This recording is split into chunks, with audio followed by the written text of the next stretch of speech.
వాయువేగ ఇన్సైట్స్కు స్వాగతం. Welcome friends. ఈరోజు decision making గురించి చూద్దాం.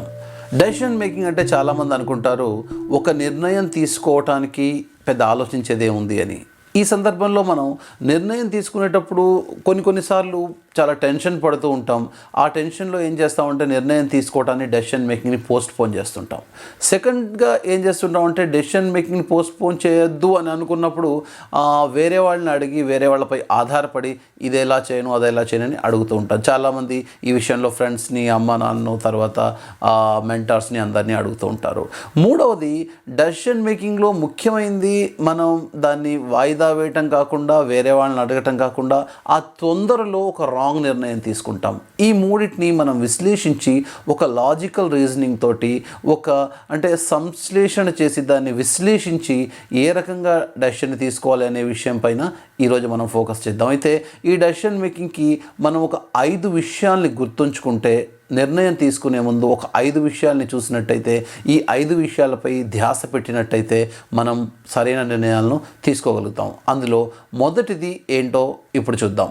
డెసిషన్ మేకింగ్లో మొదటిది, మనం తీసుకునే నిర్ణయం మనను స్ట్రాంగ్గా చేస్తుందా, వీక్గా చేస్తుందా? అంటే మనం తీసుకునే నిర్ణయం వల్ల మనం స్ట్రాంగ్గా ఫీల్ అవుతామా, వీక్గా ఫీల్ అవుతామా అనే విషయాన్ని ఆలోచించండి. అంటే ఒక నిర్ణయం తీసుకున్న తర్వాత నేను ఆ నిర్ణయాన్ని బేస్ చేసుకొని నేను ఎంతో మంచి నిర్ణయం తీసుకున్నాను అనే అంశం వైపు ఆలోచిస్తున్నాను, లేదా నా నిర్ణయంలో నాకు సంశయం ఉందా? అందుకే భగవద్గీతలో చెప్తారు సంశయాత్మ వినశ్యతే అని. అంటే ఒక విషయాన్ని, ఒక నిర్ణయాన్ని తీసుకునే ముందు ఆలోచించాలి, తీసుకున్న తర్వాత కాదు.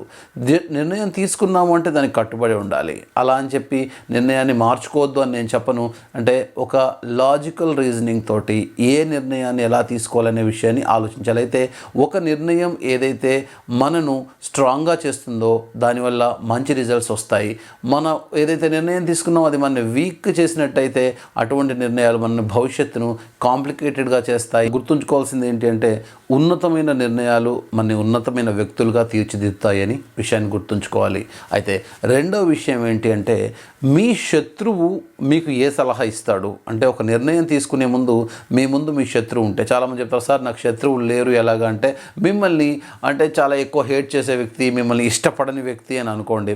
ఆబ్వియస్లీ చదువుకునే వాళ్లకు, జాబ్ చేసే వాళ్లకు అందరికీ మనకు వ్యతిరేక వర్గం ఉంటూనే ఉంటుంది. సో అటువంటి మనకు వ్యతిరేకంగా ఉండే ఒక శత్రువు, మనని హేట్ చేసే ఒక శత్రువు మీకు ఈ పర్టికులర్ డెసిషన్కి ఎటువంటి సలహా ఇస్తాడో ఒకసారి ఆలోచించండి. ఎందుకు చెప్తున్నానంటే, ఉదాహరణకు మీరు అనుకుంటున్నారు అనుకోండి, ఒక మంచి స్పోర్ట్స్ స్కూల్లో జాయిన్ అవుదాం, నాకు స్పోర్ట్స్ అంటే చాలా ఇష్టం, నేను 8th నుంచి 9th వచ్చాను అని. లేదంటే ఒక ఉద్యోగం మీరు మారాలనుకుంటున్నారు, ఆ నిర్ణయం తీసుకుంటున్నారు. ఒకవేళ మీరు ఒక ఉద్యోగి అయినట్టయితే, ఎంప్లాయ్ అయినట్టయితే, ఈ 2 సందర్భాల్లో కూడా మీ శత్రువు మీకు ఎలాంటి సజెషన్ ఇస్తాడో. ఎగ్జాంపుల్కి మీ శత్రువు, మిమ్మల్ని హేట్ చేసే ఒక శత్రువు ఉంటే, నేను స్పోర్ట్స్ స్కూల్లో జాయిన్ అవ్వాలని మా అమ్మ నాన్న అడుగుతున్నాను, నాకు చాలా ఇష్టం ఫుట్బాల్ కానీ క్రికెట్ కానీ అంటే అని అడిగితే అతను మీకు ఏం చెప్తాడో ఒకసారి ఆలోచించండి.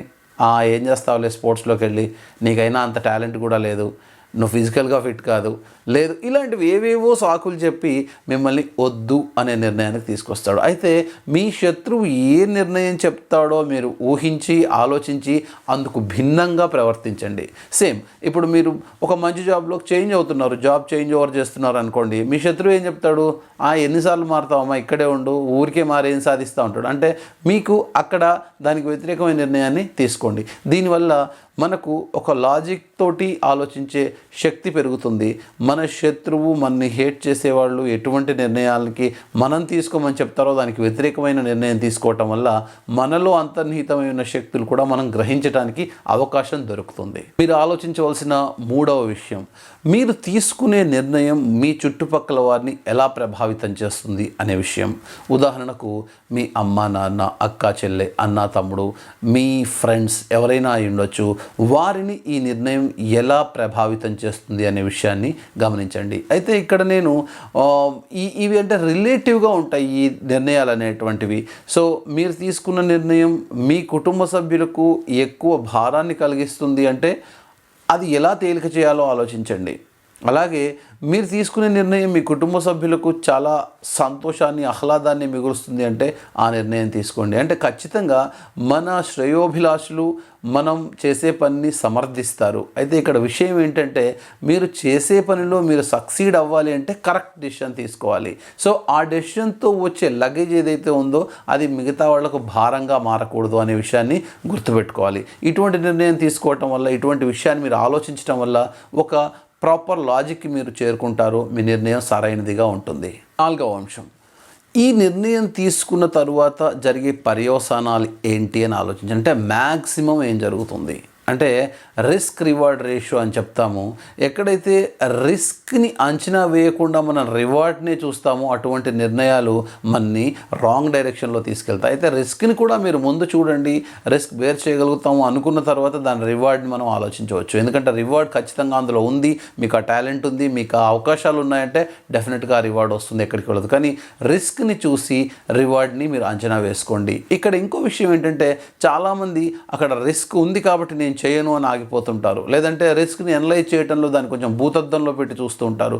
ఈ రెండు కూడా ఆలోచించదగ్గ విషయాలు. ఎందుకంటే రిస్క్ని ఫస్ట్ మనం ఫోకస్ చేసిన తర్వాత దాన్ని ఫేస్ చేయటం ఎలా అనే విషయాన్ని మనం ఆలోచిస్తాం. ఉదాహరణకు మీరు ఇందాక చెప్పిన ఉదాహరణలో ఏదైనా స్కూల్లో జాయిన్ అయ్యి, స్పోర్ట్స్ స్కూల్లో జాయిన్ అయ్యే విషయాన్ని తీసుకోండి, లేదంటే ఫారెన్ వెళ్ళే విషయాన్ని తీసుకోండి, లేదంటే జాబ్ మారే విషయాన్ని చూసుకోండి.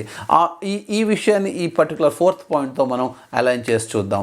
ఉదాహరణకు మీరు ఒక స్కూల్ మారుతున్నారు, స్పోర్ట్స్ స్కూల్లో జాయిన్ అవుతున్నారు. మ్యాక్సిమం ఏమవుతుంది అక్కడ ఉన్న రిస్క్ అంటే కొత్త వాళ్ళు ఉంటారు.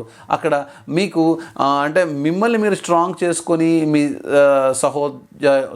సహపాఠులతో అంటే మీ ఫ్రెండ్స్ తోటి వాళ్ళతో ఎలా ఉంటారు, ఎలా జెల్ అవుతారు, ఎలా మింగిల్ అవుతారు అనే విషయాన్ని మీరు ఫోకస్ చేసుకుంటే అక్కడ ఎవరు ఉంటారో, నన్ను ఏమంటారో అనే విషయాన్ని పక్కన పెట్టవచ్చు. అలాగే కొత్త జాబ్ అయినా అదే చూసుకోవచ్చు, ఫారెన్ వెళ్ళే విషయమైనా అలాగే చూసుకోవచ్చు. అయితే మీరు ఒకవేళ మీలో ఈ టాలెంట్ లేదు అనుకున్నప్పుడు నేను వేరే వాళ్ళు వెళ్తున్నారు కాబట్టి అటువంటి స్పోర్ట్స్ స్కూల్లో వెళ్ళి జాయిన్ అవుతాను అంటే అది తప్పు అవుతుంది. అందుకే బేరీజ్ వేసుకొని మీ శక్తులేంటి, మీ బలహీనతలేంటి, బలాలేంటి అనే విషయాన్ని చూసుకోవాలి. గతంలో మనం 10 ఎపిసోడ్లు చేయడం జరిగింది నో యువర్ స్ట్రెంగ్స్ అని చెప్పేసి. మీ బలాలను తెలుసుకోండి, సంతోషంగా జీవించండి అని. అందులో ఉన్న క్వశ్చనర్స్ కూడా మీరు చేస్తే ఈ అంశాన్ని ఎక్కువ ఫోకస్ చేయొచ్చు. నెక్స్ట్ అంశం ఏంటో చూద్దాం.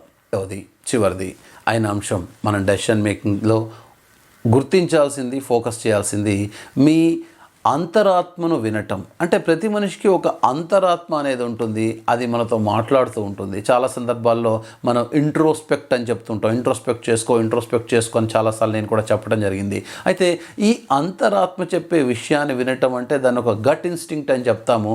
అది చాలాసార్లు మనకు చెప్తుంది. మీరు చూసినట్టయితే ఎవరైనా ఒక ఫ్రెండ్తో ఉన్నారనుకోండి, ఆ ఫ్రెండ్తో మీరు ట్రావెల్ అయ్యారు, చాలా రోజుల తర్వాత ఆ ఫ్రెండ్ మిమ్మల్ని you are not my real friend అనటమో, లేదంటే ఏదో ఒక ఇద్దరి మధ్య ఒక చిన్న గొడవ వచ్చింది అనుకోండి, అప్పుడు లాస్ట్ చెప్తారు నాకు ముందే తెలుసు, నేను అనుకున్నాను, నా గట్ ఫీలింగ్ చెప్పింది. సో దాన్ని మనం వినం. ఎప్పుడైతే విని నిర్ణయం తీసుకుంటామో అప్పుడు కరెక్ట్ నిర్ణయాలు వస్తాయి. అలాగే ఈ అంతరాత్మను వినటం, ఈ గట్ ఇన్స్టింక్ట్ని తెలుసుకోవటం ఎలా అంటే మీరు గుర్తుంచుకోండి, ఎప్పుడైనా ఏదైనా నిర్ణయం తీసుకునేటప్పుడు మీకు లోపల నుంచి ఏదో అనుకోని శక్తి ఆపుతున్నట్టో, లేదా నీరసం అయిపోవటమో, పొట్టలో ఏదో నొప్పి వచ్చినట్టు అవ్వటమో, లేదంటే బాడీ మొత్తం పెయిన్స్ అలా అనిపిస్తున్నప్పుడు మీ గట్ ఫీలింగ్ మీకు ఫిజికల్గా చెప్తుంది. ఇవి ఎటువంటి అంటే మనకు సైకలాజికల్గా, ఫిజియోలాజికల్గా 2 రకాలుగా ఎక్స్ప్రెస్ అవుతుంటాయి. అప్పుడు దాన్ని వినటానికి ప్రయత్నం చేయండి. అంటే ఇక్కడ మన గట్ ఇన్స్టింక్ట్ని బేస్ చేసుకుని తీసుకునే నిర్ణయాలు ఖచ్చితంగా మనకు మంచి రిజల్ట్స్ని ఇస్తాయి. అయితే నలుగురితో మాట్లాడటం, అమ్మా నాన్నలతో చర్చించటం, ఫ్రెండ్స్తో చర్చించడం తప్పేం కాదు. అలా అని చెప్పి ప్రతి నిర్ణయానికి ప్రతిసారి వేరే వాళ్ళపైన ఆధారపడి వెళ్తూ ఉంటే మీలో నిర్ణయాత్మక శక్తి అనేది తగ్గుతుంది. సో ఈ 5 అంశాలను ఉపయోగించి మీరు మీ నిర్ణయాలను తీసుకోండి. దీన్ని ప్రాక్టీస్ చేయండి. అంటే చిన్న చిన్న విషయాలతో ప్రాక్టీస్ చేస్తూ పెద్ద పెద్ద అంశాలను మనం తీసుకోవచ్చు. అంటే ఎప్పుడైనా మన దాకా వచ్చినప్పుడు అప్పుడు లాస్ట్కి దీన్ని డెవలప్ చేసుకోవటం అనే దానికన్నా చిన్న చిన్న అంశాలను, అంటే మీరు ఉదాహరణకు మీరు ఒక గేమ్ ఆడుతున్నారు, ఏదో స్పోర్ట్లో ఉన్నారు, దాన్ని ఎలా చేయాలంటే ప్రతిదానికి కోచ్ని అడగండి. మీరు ఒక స్ట్రాటజీ పెట్టుకోండి. ఉదాహరణకు మీరు ఒక సింగర్ అనుకోండి, ఒక పాట పాడుతున్నారు, దీనికి నేను అమ్మని అడగాల, నాన్న అడగాల, లేదంటే టీచర్ని అడగాల, దానికన్నా మీరు ఎలా పాడతారో మీకు ఒక పంథా ఉంటుంది, అదేంటో గుర్తించండి. దాని తర్వాత గైడెన్స్ తీసుకోండి. అలాగే మనం చూసినట్టయితే ఫ్రెండ్స్తో మాట్లాడేటప్పుడు ఏది అవసరం అవ్వదు. చాలా సందర్భాల్లో మనకు ఫ్రెండ్స్ అమ్మా నాన్న కన్నా ముఖ్యం అన్నట్టు చెప్తూ ఫ్రెండ్స్ మీదే ఎక్కువ ఆధారపడతాం అని చెప్పేవాళ్ళు, ఇటువంటి కంప్లైంట్స్ కూడా మనం వింటూ ఉంటాం. అయితే అమ్మా నాన్న ముఖ్యమే, ఫ్రెండ్స్ ముఖ్యమే, అలాగే మన చుట్టుపక్కల ఉన్న అంటే పెద్దవాళ్ళు ముఖ్యమే, సంరక్షకులు ముఖ్యమే. సో వీళ్ళందరితో కలుస్తూ ముందుకెళ్ళి మీ నిర్ణయాన్ని మీరు తీసుకుంటే అది చాలా ముఖ్యమైన అంశంగా ఉంటుంది. ఒక ఎంప్లాయీ కూడా తన బాస్ని కరెక్ట్ పని చేసి మెప్పు పొందాలి, అలాగే తన కింది వాళ్ళకు కూడా కరెక్ట్ పని చేయించుకోవాలి, ఇంట్లో వాళ్ళతో మంచిగా ఉండాలి. అంటే ఈ నిర్ణయం అనేది మనం రకరకాల పాత్రలను పోషిస్తూ ఉంటాం. ఒక దగ్గర మీ చెయ్యి పైన ఉండొచ్చు, ఇంకో దగ్గర మీ చెయ్యి కింద ఉండొచ్చు. ఇక్కడ పైన కింద అన్న విషయం కన్నా మీరు తీసుకునే నిర్ణయం వేరే వాళ్ళని ఎలా ప్రభావితం చేస్తుంది అనే అంశం చాలా ముఖ్యం. అలాగే మిమ్మల్ని మీరు నొప్పించకుండా తీసుకునే నిర్ణయాలు చాలా ముఖ్యం. దాంతోపాటు సమాజాన్ని మనం దృష్టిలో పెట్టుకోవాలి. సమాజానికి చెడు కలిగించే, కీడు కలిగించే విషయాలను దూరంగా ఉంచాలి. అది మన కనీస బాధ్యత. అయితే లాజికల్గా మీరు తీసుకునే నిర్ణయం అనేది మిమ్మల్ని ఎంతో ఉన్నతమైన వ్యక్తిగా తీర్చిదిద్దుతుంది. అలాగే స్ట్రెస్కు గురై మీరు ఏదో న్యూనతమైన భావానికి లోనై తీసుకునే నిర్ణయం మిమ్మల్ని చాలా క్రిందికి తీసుకొస్తుంది. అందుకే నిర్ణయం తీసుకునే ముందు ఇది ప్రాక్టీస్ చేసి మనం తెలుసుకోగలిగే విషయం అని చాలామంది మర్చిపోతారు. అందుకే నెమ్మదిగా మీరు ప్రాక్టీస్ చేస్తూ ఉండండి, ఏ నిర్ణయాన్ని ఎలా తీసుకోవాలి.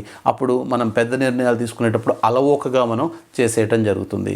ఈ విషయం మీకు నచ్చినట్టయితే లైక్ చేయండి, షేర్ చేయండి, సబ్స్క్రైబ్ చేయండి, అందరికీ చెప్పండి. Till then watch it Vayuvega insights. Signing off. జై హింద్.